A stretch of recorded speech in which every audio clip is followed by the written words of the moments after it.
Bonjour et bienvenue pour corriger cet exercice. Donc on nous donne deux points A et B distincts. Donc tu vois, je les ai placés là.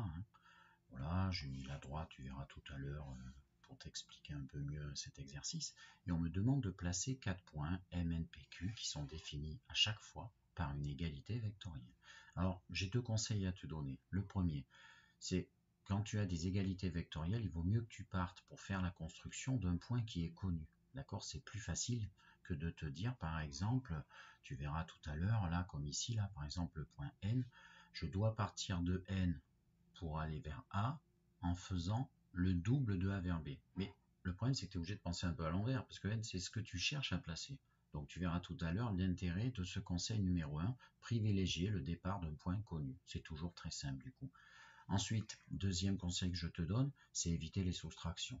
Ici, dans cet exercice, tu as une soustraction ici, tu vois, de devoir penser à l'envers. Je dois faire l'opposé du déplacement de A vers B. Ben, tu sais quoi, autant faire le déplacement de B vers A. Donc, dès que tu as des soustractions, tu les transformes en moins et ça sera sûrement plus simple. Alors, c'est parti. Premier cas que l'on doit faire, je dois construire le point M tel que le vecteur AM est égal, vaut le triple du vecteur AB. Alors, est-ce que je pars d'un point connu? Oui, le point A. Je vais te le traduire autrement en français. Pour aller de A connu vers M, je dois faire le triple de AB. D'accord? Voilà. Donc, je vais partir de A. Alors, mon premier vecteur que je vais faire, je vais te le dessiner en marron. D'accord? Ma première construction pour la question A, ce sera en marron. Et après, je changerai les couleurs à chaque fois pour ne pas que tu mélanges. Alors, je pars de A. D'accord? Ça y est, tu me vois. Et je dois faire, si tu lis bien, là, regarde bien, je pars de A. Et pour aller en M, je dois faire le triple de A vers B. Alors, c'est quoi? Eh bien, ici, j'ai un AB, 4 carreaux, d'accord, vers la droite. Je continue, j'en refais 4 de plus. Là, j'ai fait 4 carreaux de plus, c'est-à-dire j'en suis à 2 AB. Donc, encore 4 carreaux. 1, 2, 3, 4. Et en fait, je viens de faire 3 AB. Donc ça me mène ici. Alors je fais les dessins pour t'expliquer. Et en fait, c'est que ton résultat, le point M, il est donc forcément ici. Et donc, voilà ta question 1 qui est finie. D'ailleurs, je vais te mettre les graduations là. Voilà, tu vois. Donc là, on a des graduations identiques. Je mets des codages de longueur. Cette longueur vaut celle-ci, qui vaut celle-là.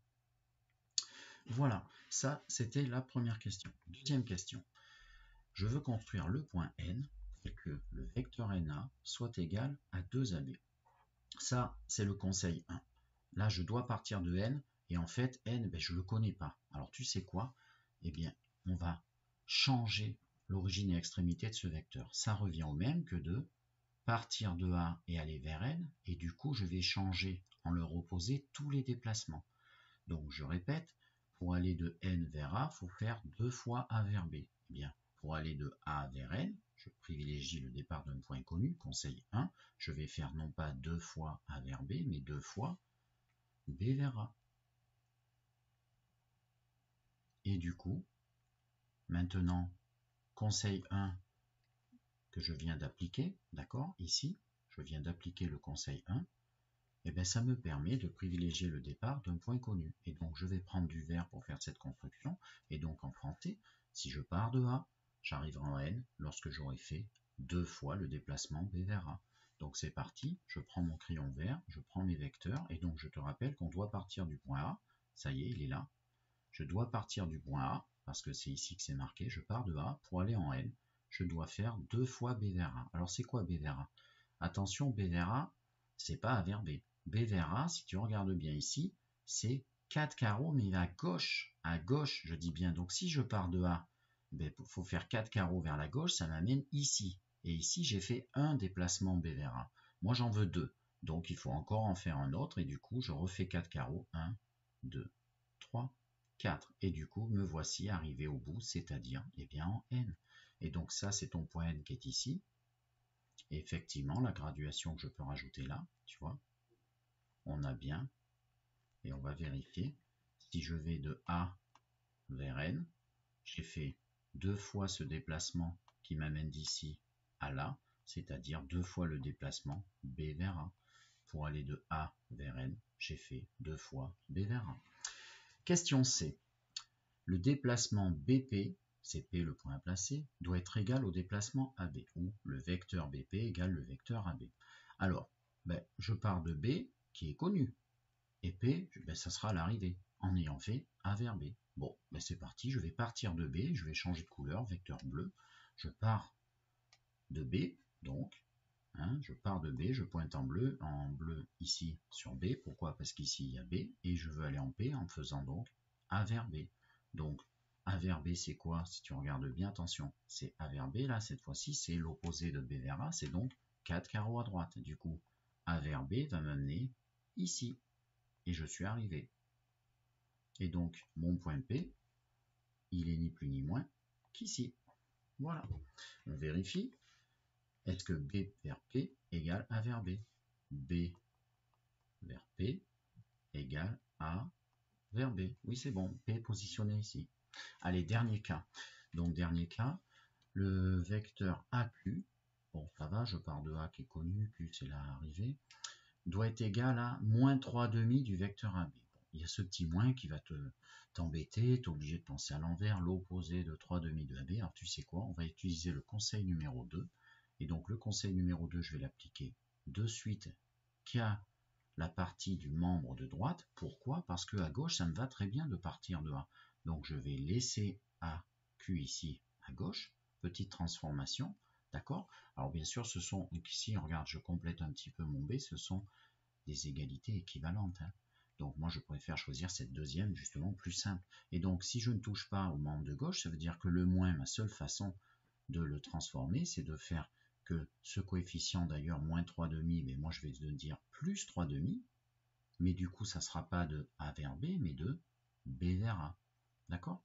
Voilà, j'ai transformé un petit peu, c'est plus facile, il va falloir faire donc 3/2 de B vers A. Alors attention, attention, attention. Dans ces exos que l'on vient de faire, si ici il y avait par exemple un autre vecteur, par exemple plus CD, et bien ici il aurait fallu que tu fasses plus DC. Tu dois ici, pardon, non, je dis une bêtise, c'est si j'avais voulu changer également à gauche, pardon, j'ai dit une bêtise.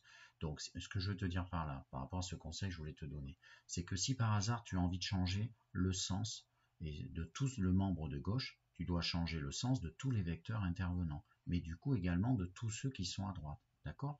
Donc par exemple ici, si j'avais envie du vecteur Q vers A, voilà, ça sera mieux pour t'expliquer, le vecteur QA est égal à, alors ici, soit j'enlève le moins, du coup ça fait 3/2 de A vers B, d'accord? Ou alors j'écris moins 3/2 que je garde, mais par rapport au conseil donné, c'est inutile, moins 3/2 que je garde, mais du coup il faut changer A vers B en B vers A. Voilà, donc fais attention à être cohérent à tes égalités.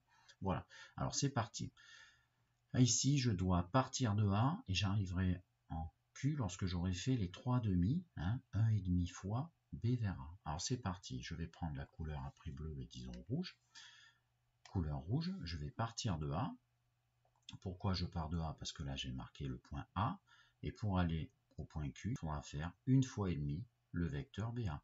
Donc je pars de A, le déplacement BA, il est où? Non, il n'est pas là. Donc il est dans l'autre sens. BA, c'est là, donc un carreau de... Là, ça fait 1 BA, mais moi, je dois en faire 3/2 des BA. Donc 1, 1,25, j'ai fait 4 carreaux, 1,5. Voilà, 1,5 BA, ça m'amène ici. Et du coup, je suis au bout, c'est-à-dire je suis au point Q. Voilà. Dernier petit conseil pour cet exercice. Bien sûr, tu as remarqué que ton point inconnu n'apparaissait qu'à un seul endroit.